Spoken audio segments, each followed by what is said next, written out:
Ahora pensemos en las consecuencias a largo plazo para los líderes o comunicadores del Evangelio. El juicio pronunciado en las Escrituras de alguien a quien se le confía la palabra de Dios y no comunica los aspectos polémicos de la verdad es serio.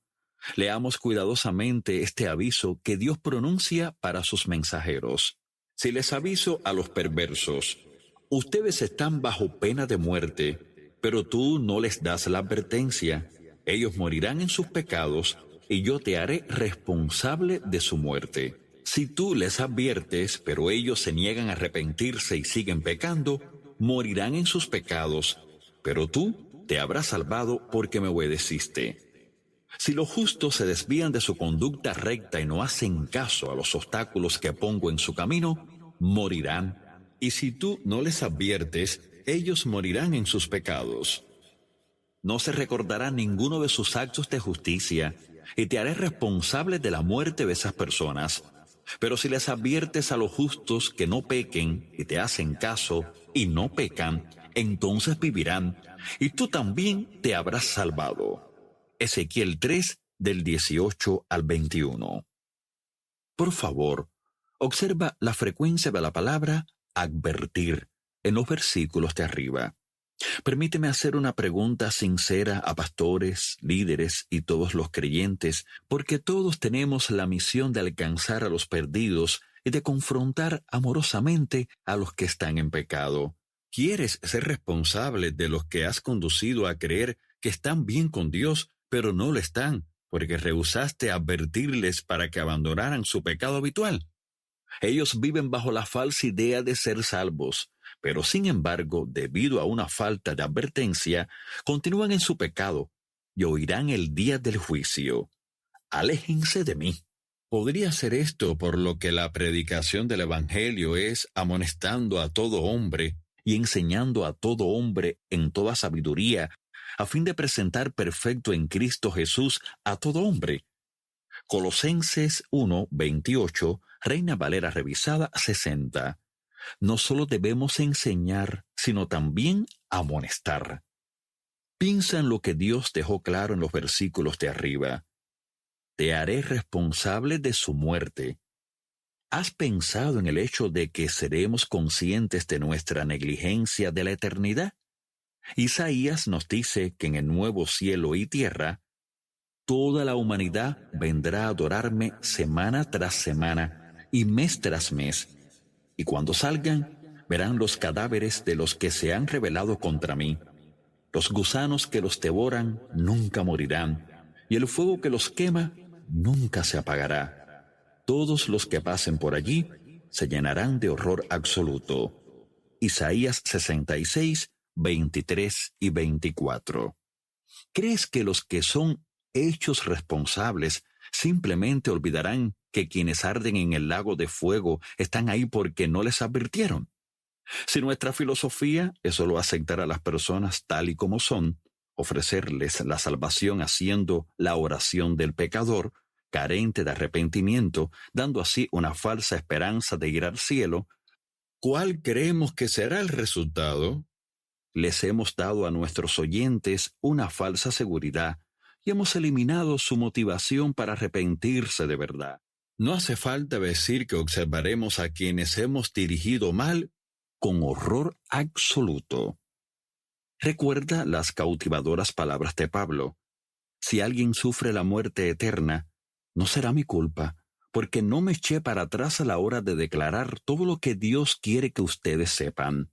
Hechos 20, 26 y 27. Pablo era muy consciente de lo que Dios había dicho a través de Ezequiel a cualquier comunicador de su palabra. Si no declaramos sus caminos, seremos responsables. Será culpa nuestra. Puede que por eso el apóstol Santiago nos escribe: Amados hermanos, no muchos deberían llegar a ser maestros en la iglesia, porque los que enseñamos seremos juzgados de una manera más estricta. Santiago 3:1. Estas palabras no están en las Escrituras para que las ignoremos o las tomemos a la ligera. Dios nos está rogando que no simplifiquemos sus palabras, que no tomemos a la ligera su llamado al arrepentimiento de los pecados habituales. Está diciendo esto por causa del líder, así como por el que busca. Él nos ama, pero es un Dios santo y no puede tener la naturaleza de pecado en su presencia. Ha provisto una salida. Ha pagado un alto precio tanto por nuestra liberación como para empoderarnos para caminar libres de pecado. ¿Cómo escaparemos del juicio si descuidamos enseñar o recibir una salvación tan grande? ¿Realmente merece la pena dejar fuera un ruego evangelístico al que realmente nos llama el Nuevo Testamento? Las palabras finales del último libro del Nuevo Testamento dicen: y si alguien quita cualquiera de las palabras de este libro de profecía, Dios le quitará su parte del árbol de la vida y de la ciudad santa que se describen en este libro. Apocalipsis 22:19. ¿Cómo podemos ignorar esta advertencia? ¿Cómo podemos dejar de compartir el primer paso para la verdadera salvación, el arrepentimiento de pecado, con los que buscan la verdad de nosotros? ¿Creemos que sabemos más que Dios? ¿Creemos que es más importante hacer que un buscador regrese a la iglesia y posiblemente en el futuro se convenza de que debe apartarse del pecado? Sin embargo, la realidad es que si a estas personas ya se les ha dicho que son salvos por haber hecho la oración del pecador y han sido bienvenidos a la familia, ¿cómo sentirán la urgencia de arrepentirse después? Ya están dentro y cubiertos por la gracia. Charles Finney fue un gran evangelista. Su ministerio fue tan poderoso que en más de una ocasión ciudades enteras, o en un caso la ciudad de Rochester en Nueva York, dejaron la actividad diaria debido al poderoso efecto de sus reuniones. Había veces en que él predicaba el arrepentimiento del pecado y urgía a su audiencia la salvación noche tras noche hasta que los buscadores estaban sentados en el borde de su asiento. Aún no había hecho la oración con ellos para ser salvos. Finalmente, tras unas cuantas reuniones, decía algo parecido a esto: si está considerando usted hacerse cristiano, tendremos un rincón de preguntas después de la reunión de esta noche. Varios miles serán salvos en sus reuniones, y la historia demuestra que más del 90% de sus convertidos se mantenían fieles a la fe. Hoy, las estadísticas similares son mucho más bajas. Su éxito fue grande porque se mantuvo fiel a lo que enseña el Nuevo Testamento. Él sabía que su método es el mejor. La comunidad. Ahora sale a la luz la importancia de lo que se cubrió al comienzo de este audiolibro. Si ofrecemos salvación a los que continúan practicando el pecado, abrimos nuestras comunidades a la levadura del pecado. El pecado a conciencia se extiende rápidamente y afecta tanto a individuos como a comunidades, como la kriptonita lo hacía con Superman. Al no querer confrontar el pecado, estamos debilitando nuestras iglesias y comunidades, y, por consiguiente, nuestras ciudades y naciones no están viendo la gloria de Dios. La iglesia primitiva cambió ciudades enteras, incluso regiones, por su fortaleza en la gloria de Dios. ¿Por qué no estamos cambiando nuestras comunidades en el siglo XXI? Nuestra tecnología para alcanzar con eficacia a las personas está muy avanzada en comparación con la iglesia primitiva. ¿Por qué han prosperado aborto, adulterio, inmoralidad sexual, homosexualidad y la confusión de género en América y el resto del mundo occidental? No es porque nuestras sociedades sean más progresistas. Esta misma tendencia de una mayor violación de las leyes se vio cuando la Iglesia se enfrió en los siglos IV y V. Cuando el cristianismo se hizo más popular en la sociedad romana, la Iglesia comenzó a mezclarse y su efectividad disminuyó hasta que se convirtió en lo que ahora se conoce como el oscurantismo. Al menos yo no estoy dispuesto a volver a ver que eso suceda, y sé que hay multitudes de líderes más que están de acuerdo conmigo.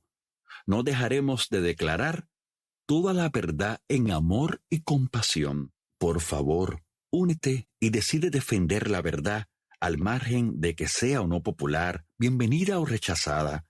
Declara la palabra de Dios que traerá cambios a las vidas, comunidades, ciudades y naciones. Hacer cualquier otra cosa es rehusar amar a nuestro prójimo. Ponte en acción. No hay un papel en el cuerpo de Cristo en el que puedas esconder los efectos del pecado. No solo lastima a los que están en liderazgo, sino que también puede extenderse incluso desde una sola persona que le dé la bienvenida en su vida. Nuestro silencio cuando se trata del pecado puede enviar a las personas a la destrucción, lo cual nos hace ser responsables de su muerte. Vuelve a escuchar esta última frase, pero personalizándola. Mi silencio cuando se trata del pecado puede enviar a las personas a la destrucción, lo cual me hace ser responsable de su muerte.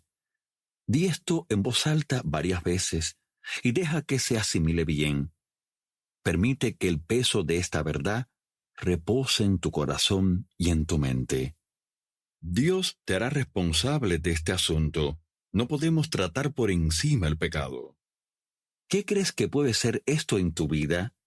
¿Cómo cambia esto tu matrimonio o paternidad, maternidad? ¿Cómo cambiará tu forma de hablar a las personas en tu iglesia local? Pídele a Dios respuestas para estas preguntas hasta que tengas un entendimiento claro de cómo vivir con esta verdad.